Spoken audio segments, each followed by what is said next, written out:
Assalamualaikum warahmatullahi wabarakatuh, para pemirsa sekalian, khususnya warga komunitas Nabi Yusuf. Saya Budi Hikmat, Pak Lurah. Sekarang saya sedang berada di kota Waingapu, ya, di salah satu hotel yang dekat sekali dengan pantai. Ini saya sengaja membuat liputan, ya, yang saya harapkan sifatnya itu reflektif, sementara anak istri saya sedang sarapan, ya, teman-teman. Ini kondisinya, ya.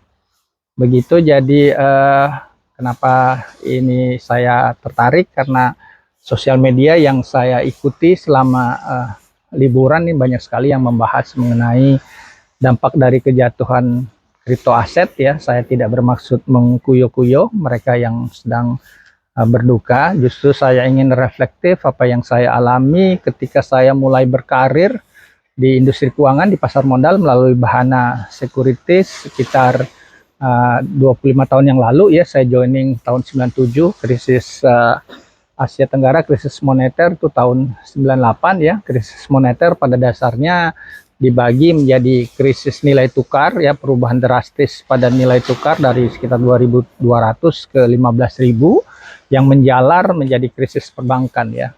Dan dengan perenungan metodologis penuh kejujuran, saya sampaikan krisis saat itu wajib terjadi, ya, teman-teman, gitu, ya. Saya ingin sampaikan, silahkan ditarik pelajarannya, karena ada faktor internal dan eksternal yang harus menyebabkan mata uangnya itu melemah, dan berikut nanti konsekuensinya apakah ke banking crisis, ke debt crisis, gitu, ya.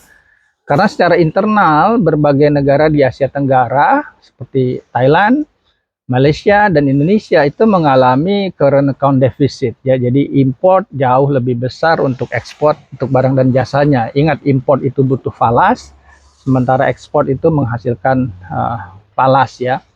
Jadi itu sendiri cenderung mengharuskan mata uangnya melemah, yang saat itu masih bisa ditahan dengan suku bunga tinggi. Namun ada faktor eksternal lagi, yaitu penguatan dolar, ya, yang terjadi hampir 4 tahun terakhir. Pada saat itu karena ada transisi dari negara sosialis, ya, seperti di Tiongkok menjadi kapitalis perdagangan, itu butuh dolar, dan ekonomi Amerika lagi kuat sehingga ada permintaan dolar yang dengan jumlah besar untuk investasi di Amerika, gitu, ya. Nah, currency risk itu dengan cepat menjalar menjadi banking crisis karena terkait dengan bagaimana utang, ya, beban utang di dalam mata uang lokal, ya, kemudian juga aset dalam mata uang luar negeri, ya, gitu. Karena saat itu banyak sekali mulai dari perusahaan, perbankan, bahkan pemerintah berutang luar negeri. Ada di domestik misalnya perusahaan properti, dia berutang falas jangka pendek, investasi di properti jangka panjang yang menghasilkan rupiah. Jadi ada denomination mismatch dan duration mismatch, gitu, ya. Dan ketika rupiah melemah drastis, anjlok, gitu, ya, sehingga menyebabkan beban utang luar negeri dalam mata uang domestik meningkat, sementara nilai asetnya dalam mata uang luar negeri itu turun, ya. Dan ini ternyata juga dibiayai oleh kredit perbankan, gitu, ya, sehingga menyebabkan balance sheet crisis yang disebut di perbankan itu adalah nothing right in the left, maksudnya asetnya bodong, ya, gitu. Kemudian nothing left in the right, ya, yang menyebabkan juga masyarakat itu mereka melakukan penarikan deposito, ya, sehingga modal perbankan minus, dan itu harus di recap, ya. Walaupun selanjutnya kita punya pasar utang negara yang nanti juga banyak dijadikan underlying aset oleh banyak perusahaan manajer investasi, namun juga kita mengalami krisis ketika untuk pertama kalinya suku bunga harus naik, ya, setelah pemerintah SBY saat itu mengurangi subsidi yang memicu inflasi, ya. Walaupun sebetulnya ini yang menarik nih, ya, kita supaya tidak baperan, sebetulnya investor asing setelah itu mereka berbondong-bondong masuk ke SBN karena menilai bahwa kebijakan yang tidak populer itu bagus bagi aset SBN, ya, karena sustainability dari fiskal lebih kuat, gitu. Nah, bagaimana dengan kripto aset, ya? Sebetulnya sejak krisis pandemi 2020 itu terjadi penciptaan uang yang luar biasa, ya, excess liquidity yang dicirikan oleh suku bunga yang sangat rendah, sehingga ini memicu aset reflation ya, terutama properti di Amerika harganya historic high terus ya. Dan sejak itu juga mulai banyak perbincangan ketidakpercayaan masyarakat global itu pada centralized finance ya, pada dolar, sehingga terbentuklah decentralized finance yang sangat dimotori oleh crypto aset seperti Bitcoin ya gitu.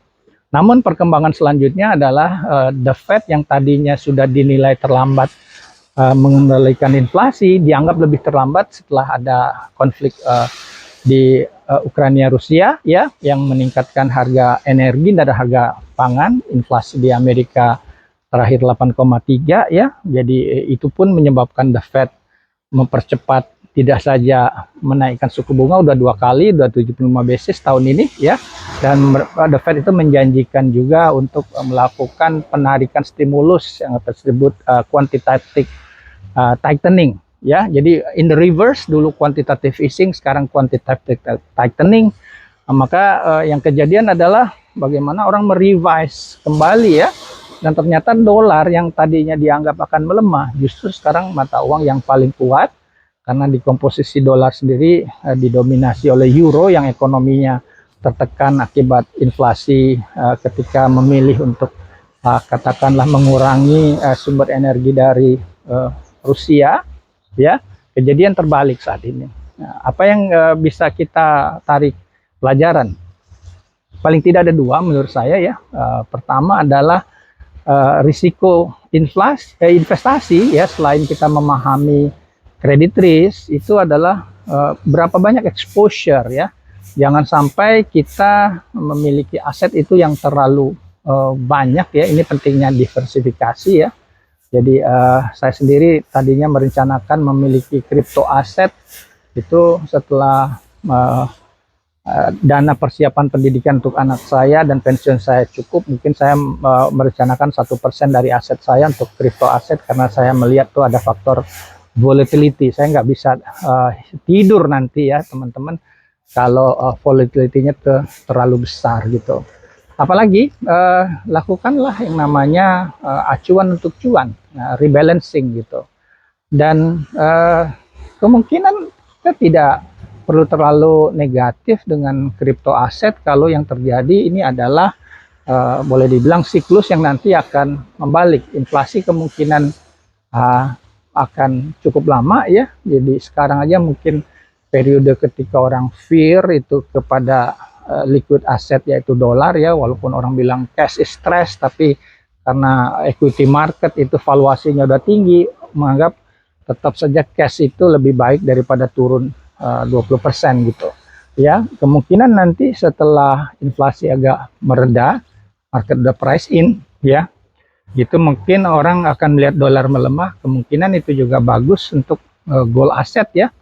Nah, crypto asset kemungkinan ada sisi pandang yang lain lah, yang saya dengar bahwa Bitcoin itu yang adalah seperti digital gold, dan kemampuan dia melakukan transaction processing itu masih di bawah Visa dan Mastercard misalnya. Jadi kita bagaimana mendudukkan namanya boleh dibilang karakter paham sekali aset tersebut, dan kira-kira kita perlu menyiapkan sejumlah rambu-rambu.